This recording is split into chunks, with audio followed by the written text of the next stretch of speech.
Сәлем оқырман. Шахкерімнің жобадан кетуіне нақты не себеп болды? Бұл сұрақты қойып жатқандар көп.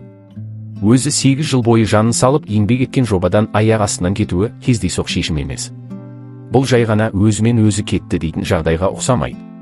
Соңғы уақыттары жоба ішінде бірінен соң бірі редакторлар да түрлі себептермен шығып қалды. Бұл жайттар назардан тыс қалмады. Шахкерімнің де осындай оқиғалардан кейін жобадан кетуі ойландырмай қоймайды.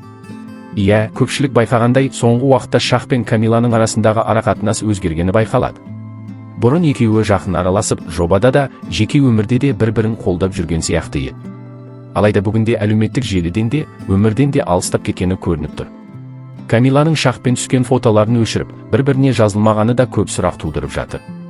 Бұл жай ғана әлеуметтік желідегі өзгеріс емес, ішкі келіспеушіліктің, пікір қайшылығының белгісі болуы да мүмкін.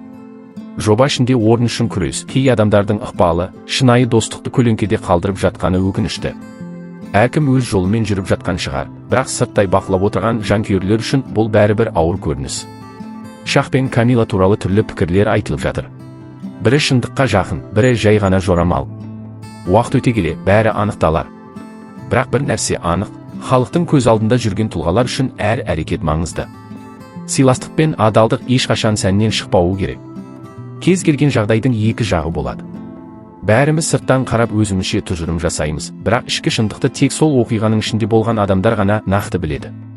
Камила жайлы не айтылса да эмоциямен, ашумен емес, сабырмен қарау керек. Бүгін эфирде көз жасын көрсетсе, ол сезімнің шынайылығы болуы да мүмкін. Әр адам әр жағдайға әртүрлі реакция білдіреді.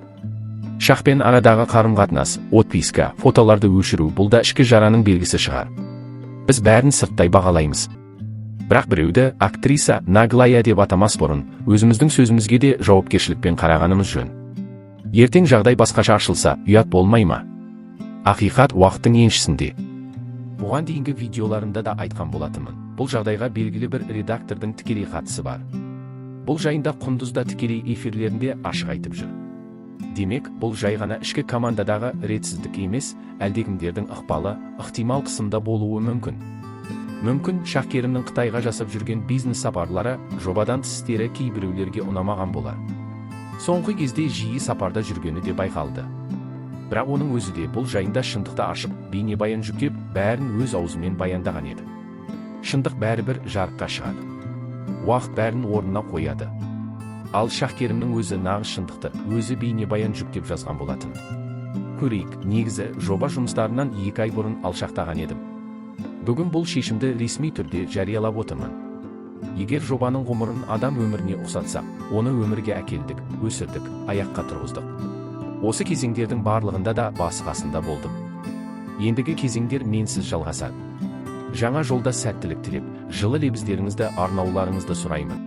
Бүгін Шахкерім мырза өзінің жобадан ресми түрде кеткенін мәлімдеді. Бұл жаңалықты естіген көрермендер тарапынан наразылық өте көп болды. Оны қалай осылайша үнсіз шығарып салдыңдар, неге студияға шақырып, лайықты қоштасу болмады? Деген сұрақтар қарша жауып жатыр. Әлеуметтік желіде көпшілігі Шахкерімнен кейбір әріптестері, соның ішінде Камила ханым да отписка жасады дегенді айтып жүр. Бұл туралы Камиланың өзі түсініктеме беріп, былай деген болатын. Мен Шахкерім мырзадан отписка жасаған жоқпын. Оның жобадан кетуіне менің еш қатысым жоқ. Бұл өз таңдауы.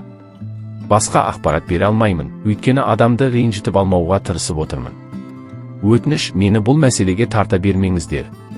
Алайда эфирде Камила жылаған сәтіне де көрермендердің сенбеуі жағдайды одан әрі күрделендірді.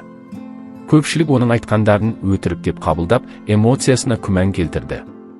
Бәріміз білеміз, әр жағдайдың көрінбейтін тұстары бар. Дегенмен көрермен әділ қоштасуды, ашық жауапты, шынайы қарым-қатынасты күтеді.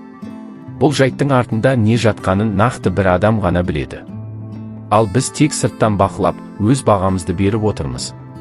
Бірақ бір нәрсе анық, Шахкерімнің жобадан кетуі жай ғана жаңалық емес, тұтас бір дәуірдің жабылуы секілді қабылданды. Көп көрерменнің жанайқайы ескерусіз қалмауы тиіс. Соңғы эфирлерден кейін әлеуметтік желіде Шахкерім мырзаның жобадан кетуіне байланысты наразы пікірлер толассыз түсіп жатыр. Бұл жолы ұят болды. Шахкерімдей тұлғаны эфирге шақырып, алғыс айтып шығарып салатын жөніңдер бар еді. Асылы ханымды қалай қарсы алдыңдар, дәл солай құрметпен қоштасу керек еді, дейді жұрт. Шахкерім мырза 8 жыл бойы адал еңбек еткен, көрерменнің көңілінен орын алған тұлға.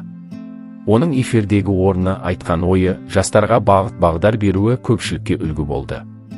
Мұндай азаматпен мәдениетті түрде қоштасу тек ұжым емес, көрермен алдындағы құрметтің белгісі болуы тиіс еді. Көпшілік, әсіресе Камиланың студияда Шахкерімді тоқтатуға тырыспағанын, бір сөзбен шақырмағанын сынап жатыр. Шеф, редакторлар алмасып, Абла ханым келгелі ұжым ішінде дау туындағанын меңзейтіндер де бар. Көрерменнің ең басты сұрағы, неге бір эфирді Шахкерім мырзаға арнамадыңдар? Неге құрметпен қоштаспай, үнсіз кете барды? Халық әділдік күтеді. Сезіммен қарап, көңілмен бағалайды. Бұл үнсіздіктің артында қандай жағдай тұрғанын тек ішкі орта біледі. Бірақ сырт көзге бұл үлкен құрметсіздік болып көрінді.